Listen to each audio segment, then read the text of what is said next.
Llegó el momento de la entrevista estelar en Habla Caracas. 7 de la mañana, 29 minutos en Habla Caracas, y continuamos en esta semana, en estos días que hemos dedicado a la reflexión, al análisis, a la conmemoración de la jornada del 31 de marzo del año 2001.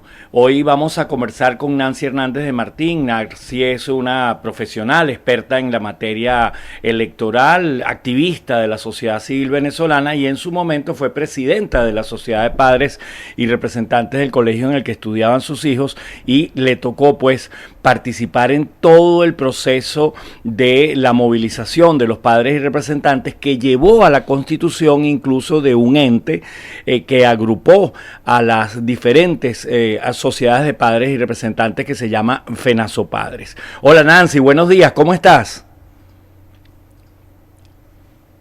Nancy, buenos días.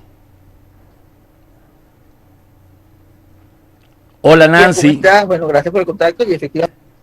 ¿Me escuchas? Sí, ya te escuchamos, Nancy, adelante, bienvenida. Ok, gracias, muy amable.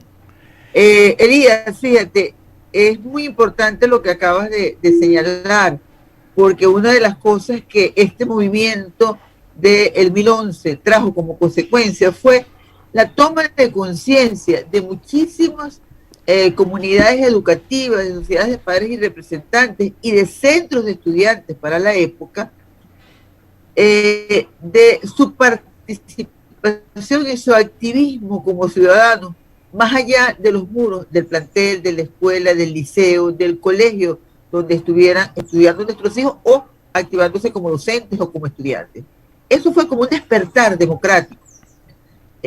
Después de aquella dura lucha, exitosísima lucha de nulidad del decreto 1011, pero que, como siempre pasa con todos los gobiernos, esto no es exclusivo del actual gobierno ni del anterior, con todos los gobiernos, las medidas que son rechazadas por los ciudadanos son encarpetadas, pero nunca olvidadas. Correcto. Y a partir de este retroceso, digamos, este avance de la sociedad, pero de este retroceso del gobierno en ese entonces, y de la defensa activa del derecho a la educación y del derecho preferente que tenemos los padres, tal como lo dice la Declaración Universal de los Derechos Humanos, el derecho preferente que tenemos los padres de decidir el tipo de educación que queremos para nuestros hijos, eso llevó a un gran movimiento que, como tú muy bien dices, cristalizó en el segundo intento más importante después de aquel malhadado decreto 1011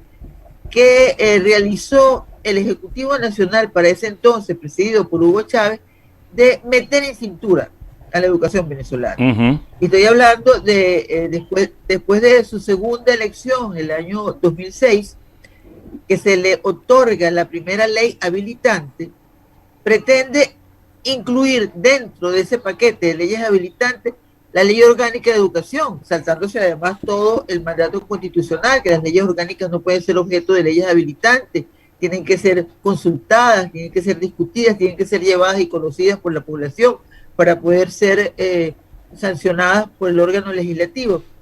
Y este movimiento sale porque padres muy alarmados del municipio donde estaba en ese momento yo presidiendo la sociedad de padres del colegio donde estudiaban mis hijos, que por cierto era el municipio Chacao, nos reunimos varias comunidades educativas de ese municipio muy alarmadas por lo que estaba pasando, y esto fue una chispa que prendió la pradera, digámoslo así, porque no solamente fue la gente, los padres y representantes de las comunidades educativas de ese municipio, sino que se extendió al área metropolitana, y en cosa de 2 semanas se extendió a todo el país, y una reunión que íbamos a tener nosotros con representantes de varias sociedades de padres del municipio, se convirtió en una reunión nacional donde participaron representantes de 20 entidades. Es decir, hubo una movilización de la sociedad civil en defensa del derecho a la educación, y creo que esa es quizás en este periodo las segundas movilizaciones, tanto del decreto 1011 como en ese momento el nacimiento de FENASOPADRES, digamos que son como las terceras históricamente en materia educativa, porque la primera fue aquella marcha importantísima en el año 47 contra el decreto 321. ¿Cómo no? Claro. Que que ha llevado a la sociedad venezolana a entender que la educación es la herramienta más importante de la democracia.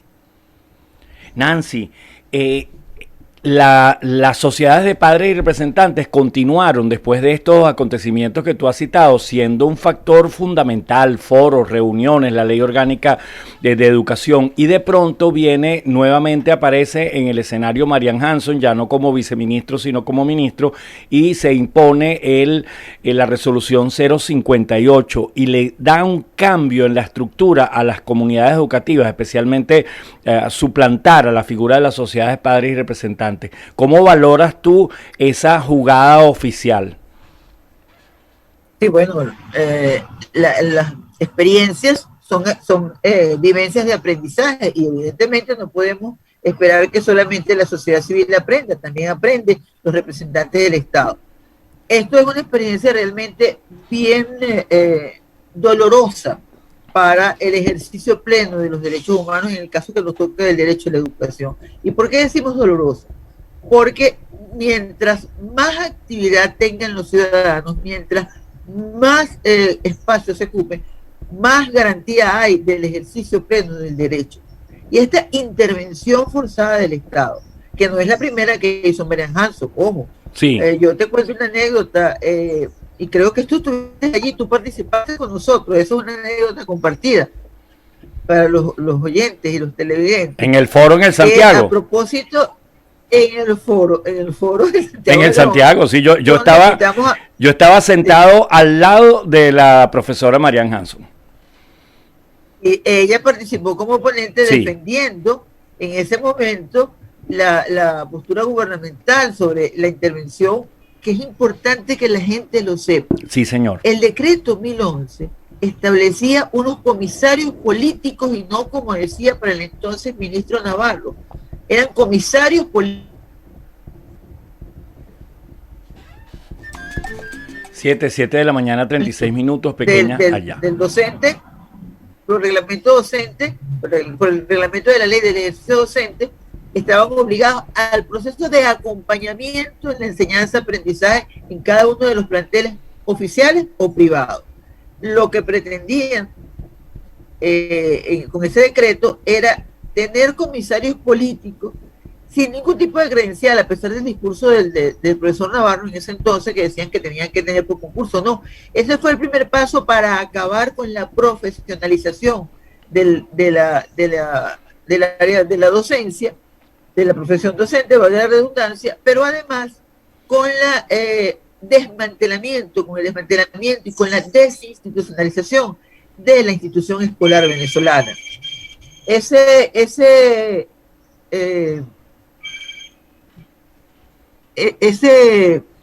hito que tuvo Marian Hanson en ese momento se plasmó inmediatamente en el año 2014 con la reforma curricular y luego con esa resolución 058, que es importante que se sepa que nosotros demandamos junto con otras asociaciones la nulidad de esa resolución, porque esa resolución violenta el derecho a la educación, el derecho a la libre asociación, el derecho a la participación, pero no pudo anular las sociedades de padres y representantes, a pesar de que empezó como a vaciarlas de contenido. ¿Y por qué no las pudo anular? Porque las sociedades de padres y representantes funcionen en una escuela o funcionen en un colegio, es decir, funcionen en una institución oficial o en una privada, son organizaciones de carácter civil, con personalidad jurídica propia, y para que se eliminara esas sociedades de padres tenía que el ministerio ir desmantelando una por una de las más de 28.000 sociedades de padres existentes para la época, o que cada sociedad de padres motu propio decidiera anularse y dejar de tener sentido, cosa que no pasó. Y sin embargo, nosotros en este momento podemos decir que hay un retroceso en materia de participación ciudadana en el caso de las comunidades educativas. Y eso no puede a nosotros llevarnos a tirar la toalla. No, la historia venezolana y la historia del mundo, pero en el caso nuestro, está llena de luces y de sombras. Nosotros tuvimos un esplendor y un despertar democrático, digamos que entre 2001 que fue cuando el decreto 1011, y probablemente hasta el 2006, no, 6, 7, para el 2010, quizás en el 2010, en el tercer periodo que iba a lanzarse de candidato para entonces presidente Chávez. Y en ese momento hay una serie de medidas de intervenir en materia educativa que nos llevan a lo que es la realidad hoy. Y la realidad hoy, ¿cuál es? No hay organización en la comunidad educativa. Persisten, como decía en días pasados Félix Guinán, persisten sociedades de padres que han sido muy combativas, que son consolidadas. Las sociedades de padres tienen en este país mucho más tiempo que la resolución 751 que las regía. Las sociedades de padres en este país tienen una data de más de 70 años de vigencia, y en ese momento, cuando se hace esa resolución, es para normar una realidad que estaba allí y que el Estado, como siempre se hace con las leyes, decidió, esa es una realidad, hay que normarla para poder establecer unas reglas del juego en el cual todos nos entendamos, nos comprendamos y además obedezcamos. Ese es el sentido de la reglamentación. En el caso de la resolución 058, hay una intervención directa sobre los únicos que no tienen relación jerárquica con el ministerio, que somos los padres y representantes. En ese momento, con esa resolución, se pretende decirte cómo te vas a asociar, con quién te vas a asociar, para qué te vas a asociar, y dónde y cuándo vas a participar. Pero además tienes que pedirle permiso al Ministerio de Educación. Los derechos no se les pide permiso para ejercerlo, los derechos se ejercen.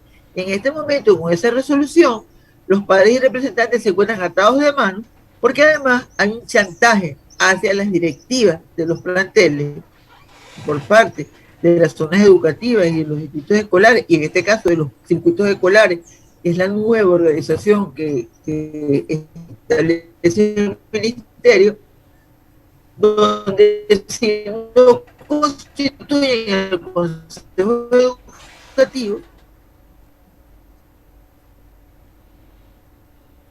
en el caso de los privados, no le renuevan la matrícula, la inscripción. Sí. Sin embargo, la realidad es que se escribe un papel con los 15 miembros, con los comités, y hasta ahí muchísimas actividades de padres y representantes de comunidades educativas y de sociedades de padres en función de lo que está pasando en educación, que es terrible, y más esta situación de la pandemia. Sí. Pero los llamados consejos educativos y el movimiento para sustituir a la sociedad de padres y representantes se han convertido en de la institución educativa, cosa que está taxativamente prohibida tanto en la Constitución como en la ley. Has dejado, Nancy, servida la mesa para que organicemos un ciclo de programas, un encuentro para repensar la participación de padres y representantes en los planteles tanto oficiales como privados, y quizás retomar el cuestionamiento y la solicitud de una resolución que ella misma se anuló al año ya de estar vigente. Nancy, muchísimas gracias. Era imposible organizar esta semana sin escucharte a ti o a Leonardo Carvajal. El lunes vamos a tener a Mariano Herrera, y te invito ahora a escuchar a Luis Salamanca, una mirada externa, un politólogo que nos va a decir cómo vio el 31 de marzo del año 2001. Yo quisiera, antes de que entrara Luis, recordarle a los venezolanos y a que nos escuchan en este momento una frase histórica de don Miguel de Unamuno, cuando el fascismo avanzó hacia la Universidad de Salamanca en el año 36, donde les dijo: venceréis porque tenéis el poder de las armas, pero no convenceréis, y no convenceréis porque el alma está en nuestro. Gracias, Nancy, gracias por ese cierre. Nancy Hernández de Martín, 7 de la mañana, 43 minutos. Seguimos, vamos a identificar la emisora y haremos el contacto con el politólogo venezolano Luis Salamanca para conocer cómo analiza, cómo valora estos acontecimientos del 31 de marzo.